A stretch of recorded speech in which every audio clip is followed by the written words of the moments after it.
Mexico say they have foiled a strange plot to murder Justin Bieber. A grisly scheme apparently hatched behind bars. Michael Serapio is going to walk us through this. You know, this sounds like something I'd see staring out at me from the tabloids in the supermarket checkout, Michael.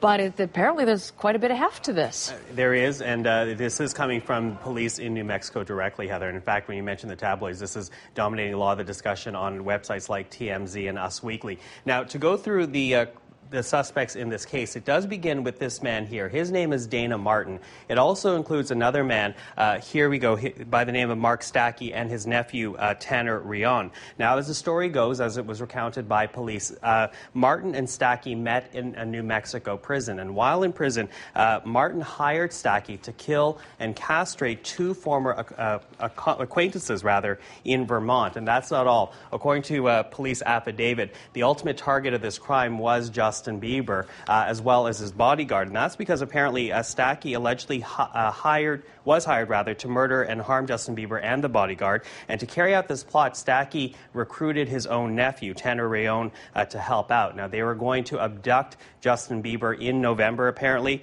and that was when he was performing at this concert at Madison Square Gardens. But before all this took place, apparently Martin did have a change of heart. He did turn the two into police, told them what was happening, and Staake was arrested in Vermont, and Tanner was arrested in New York State, the details of which are just coming out now, which is why the story is dominating so many entertainment headlines. It really is. The guy right beside you there, Michael, the mastermind behind all of this, Dana Martin, what more do we know about him? Well, he does have a criminal record. In fact, he is currently serving 2 life sentences in New Mexico for the raping and murdering of a 15-year-old girl back in 2000. He apparently is obsessed with Bieber. In fact, according to media reports from New Mexico, he has a tattoo on his leg of Justin Bieber. He has also, according to the affidavit, tried to contact Justin Bieber several times in the past. He was never responded to those communications, and police say he was upset by that. He also wanted to attain some type of notoriety by masterminding this plot. Now, as for the Bieber camp, Scooter Libby, who's Justin Bieber's